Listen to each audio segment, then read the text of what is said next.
So I haven't done one of these videos in a while, but this is just a preview to the YouTube channel that I'm trying to get going. And I'm gonna try to do this weekly with the meal. I'm trying to develop like cookbooks and stuff like that. Just like some easy little at-home recipes for like the after they cook. All right, so what I'm making today is I'm making some ribs. I normally don't eat pork like that, but I had these ribs left over in the freezer from one of my friends had cooked them, so I'm gonna make fried ribs. I'm making cabbage with smoked turkey. What I did is I deboned some of the turkey. I deboned the turkey and chopped it up a little bit just to minimize some of that pork that I'm consuming. And then the seasoning for the fried ribs I'm gonna make, I put a tablespoon of each one of these seasonings inside of my seasoning mixture. And I'm going to season my ribs with all of that. I'm also gonna be making a baked macaroni and cheese. And I use Tillamook brand, I think I'm pronouncing that right. I use an extra sharp cheddar and a mild cheddar. All right, so these are the cheese brands that I'm using. Like I told you guys before, I think I made a status about it. I like to use the block cheese and just shred it myself because it melts better for the macaroni and cheese. And then I like to use this creamy triple cheddar with the Philadelphia cream cheese in it. I'm telling you, it makes the macaroni and cheese like amazing because it gives it like a creaminess to it. All right, so now I'm about to make the cabbage. What I did, I put 2 tablespoons of butter in there, and then like I said earlier, I chopped up some smoked turkey neck. And so I'm gonna get this turkey neck brown just a little bit to get like some of that flavor at the bottom of the pot.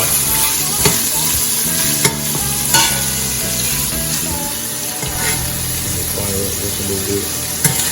Alright, so while that's working, I'm gonna come and I'm gonna grab some onions that I chopped up. And I'm gonna toss some onions over in there.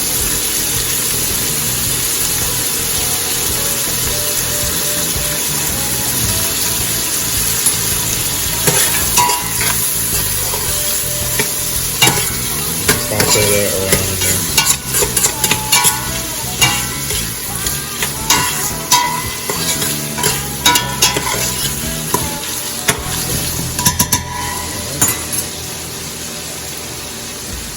And what I did here, I took the darkest green part of the cabbage, the outer portion of it, chopped it up, and now I'm gonna go ahead and saute that in there.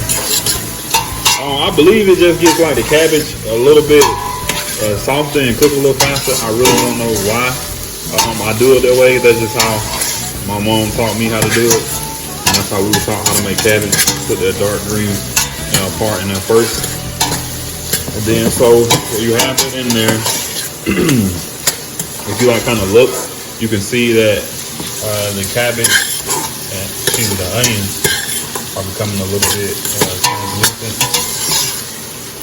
So I have that in there, and now I'm going to go ahead and add the rest of the cabbage. And me personally, what I like to do, because this is kind of a big cabbage, I'll take it and toss it around a little bit.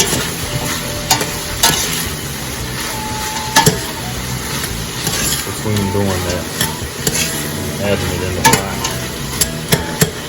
So now that I've tossed it around a little bit, I'm gonna go ahead and put the rest of the cabbage in there. Make sure you have a big enough pot for your cabbage so you won't overcrowd it.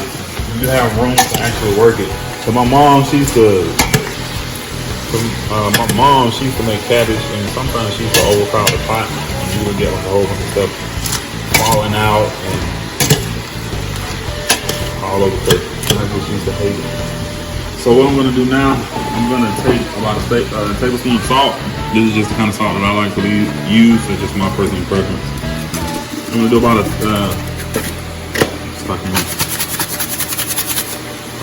tablespoon and a half of salt, just to coat that top part with it. that's about a tablespoon and a half. I mean, you can salt it to your liking. And so what I was telling you guys about this stuff, man, I'm telling y'all, dope. I just learned about it. I know a lot of people were saying they were already on it, but this stuff is good. So I'm gonna take a tablespoon of that. Make sure it's level. I'm gonna go ahead and add that in there. It's really good on vegetables. And, a little bit of garlic powder. A little sprinkle of that. I'm gonna take some apple cider vinegar. I like to do about 3 tablespoons of apple cider vinegar.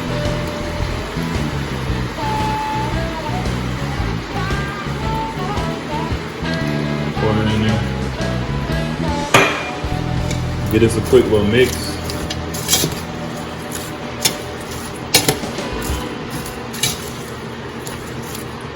Then I'm gonna come half a cup of water. A half a cup is all you need because, as we know, Cabbage makes its own water. Then I'm gonna take some black pepper. About a teaspoon of black pepper. Give it a quick stir. And then also what I like to add is, like 2 to 3 Texas peach peppers.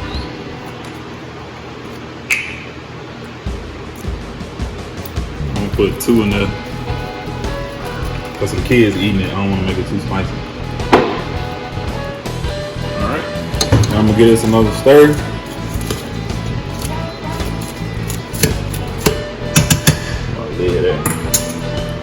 And I'm gonna cover this. I'm gonna check on it periodically. It's gonna take about 20 minutes. All right, so next I'm gonna show y'all how to make the baked macaroni and cheese again. I had posted a video on this before, but this is another video because people always be hitting me up. Rico, how you make your macaroni and cheese? How you make your macaroni and cheese? That's on smack. So I'm gonna show y'all one more time how to make the macaroni and cheese before I get into different types of recipes.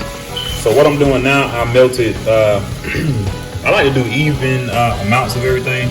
So I have 3 tablespoons of butter. And with the 3 tablespoons of butter right now, I'm adding 3 tablespoons of flour. I know a lot of people like to use egg in their macaroni and cheese. For me, I don't like to use egg because sometimes it gives it like a, I don't know, I just don't like the texture that egg gives macaroni and cheese. Some people like it. Me personally, I just don't. I like to do a roux to start it. So 3 tablespoons of butter, 3 tablespoons of flour. Let that get smooth. You don't have to wait like when you make a gumbo or something like that, how they want you to brown it and want the roux to get nutty and all that type of stuff. No, you don't have to do that with this. Only thing I'm doing is just getting it to melt down. This is what's gonna hold your macaroni and cheese together instead of the egg. So I'm gonna use half and half, and then that is 2 cups, 16 ounces, and then I have 2 8-ounce cups of 2 8-ounce containers of heavy whipping cream. It just makes it real creamy. So I'm gonna take that, I'm gonna add it in there. Actually, before I do that, take a tablespoon, 1 tablespoon. I'll probably put some music in some of the videos so y'all on board watching this. All right, so I'm gonna get that a quick mix.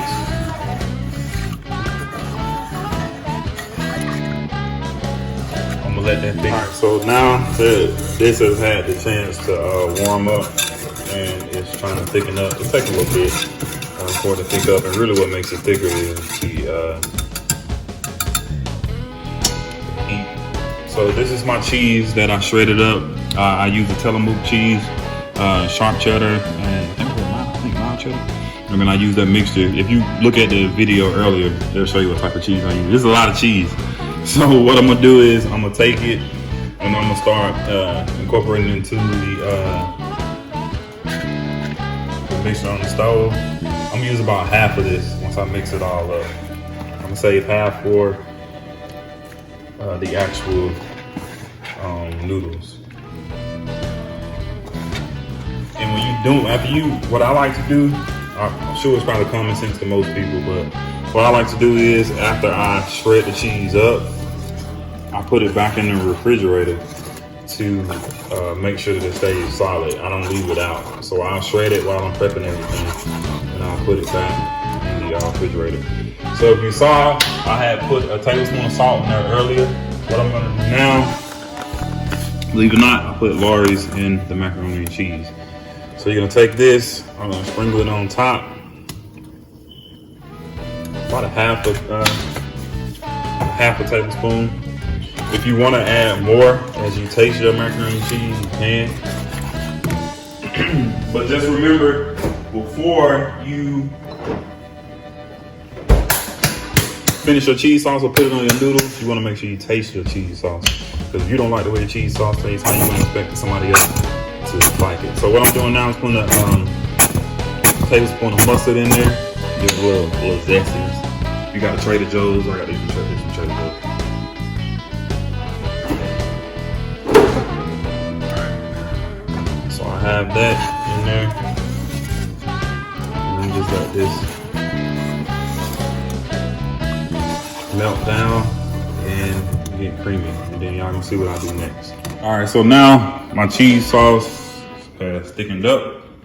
I'm gonna go ahead and pour it over my noodles, and I greased the bottom of this pan, and that's about 3 cups of dry elbow noodles that I cooked. And so I'm gonna take this and make sure it gets all the way through there, all the noodles. Make sure everybody gets some love and affection. So you can come through there. And so this is a good cheese sauce right here. It's a good cheese sauce. Right, so I'm gonna add just a little bit more. I don't want to put too much, because I want it to I don't know, it just doesn't bake right when you put too much, but you want to make sure it's perfect. Alright, so now, like I said earlier, once you do this, you always want to make sure you taste it.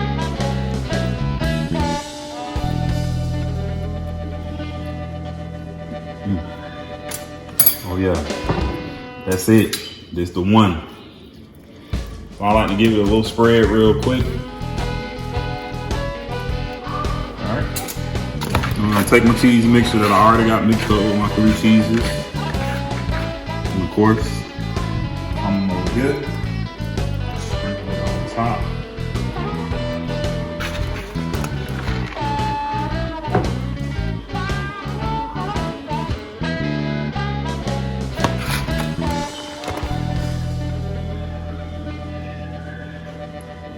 Make sure it's evenly coated all over.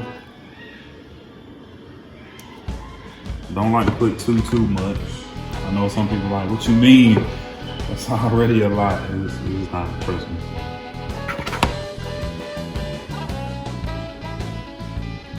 Alright, so I got that all on there. And so now we gotta make it pretty. Some people, you know, pull it out of the oven, somebody over there. Looking like, dang, what he over there doing? So I like to add a little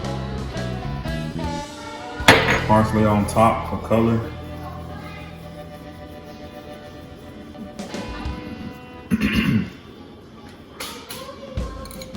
And parsley does not add absolutely any type of flavor, it just makes it look nice.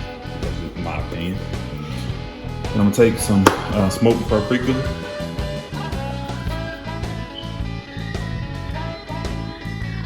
Sprinkle that on top. And it gives it a nice color. I don't know what it is about this paprika. I forgot where I saw this at, but I've tried it. It's actually really good, and it adds a nice color to it. So this is what your baked macaroni and cheese is gonna look like. And I'm gonna come and get some aluminum foil, cover it up, and be careful when you do that. Like sometimes I like to leave a little hump in it. If I can do it right. I like to make sure I leave a little space when I'm covering it. I don't want the cheese to get stuck to the bottom. I mean, the bottom of the aluminum foil, and then it mess up how the macaroni and cheese look. So make sure, I like to make sure that it's up just a little bit so the cheese won't come off when you pull that foil back. All right, so I got my oven on 350. I'm gonna put this in the oven on 350 for about 30 to 35 minutes. All right, y'all, so I got the ribs here. They're seasoned. From the beginning of the video, I showed you how to season mixture that I'm gonna use. That I used, it was like a tablespoon of everything, and if you go back to the front of the video, you will see all the seasonings. And so I just have them out here. I seasoned them about 5 minutes ago. And I can see the seasoning on it. I took half of that seasoning to season the ribs. Then I'm saying season a lot. Then I took the other half of that seasoning, I put it in 3 cups of flour inside of a 3-gallon bag. And so what I'm gonna do now, I'm gonna drop these ribs down in a 3-gallon bag. Hopefully there's enough room for all of them. Fill it up.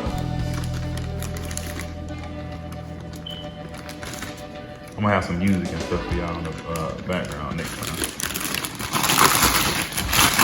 Give these a quick toss. My bag gonna close all the way. Hold on. Alright, there we go. So give us a quick toss on the flour. Just like they say on the cooking shows, make sure it's evenly coated. Alright, so got them coated for the most part. And I like for the meat, when you season it, I know people are gonna be like, no, you're supposed to pat dry your meat or whatever. But when you frying something, I like for the meat to be just a little bit wet so that you don't have to use egg, because I don't like real battery stuff. And so since these were just a little bit wet, the flour sticks to it pretty good, like that. Okay. Well, this is the most appropriate way, but this is the way I was taught to check to see if the oil was hot. Take your finger, dip in some water, and like let it drop down in the grease. Let it drop down in the grease like that. If it starts popping, then you're good to go. Or if not, some people take a little bit of flour and start sizzling like that. The oil is hot. Alright, so I have it on medium-high heat. Some people's stoves are different, so whatever medium-high heat is for your stove. And so I take my ribs, make sure they're evenly coated before you finally do put them in there. I'll take my rib and then just drop it down in that grease. The grease could have been a little bit hotter, but it was cool.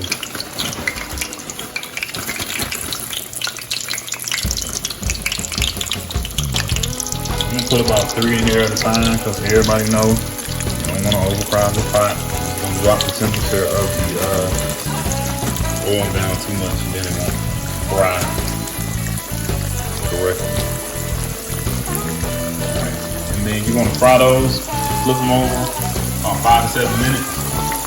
And once they're golden brown, they're good and done. All right, I'll come back in a second and I'll show you guys the finished product on the plate.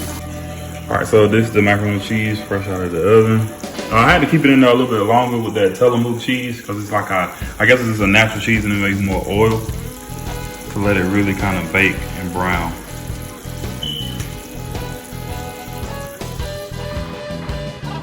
All right, so this is the finished product. You have cabbage with onions and smoked turkey meat. You have baked macaroni and cheese, and you have the fried ribs. There you go.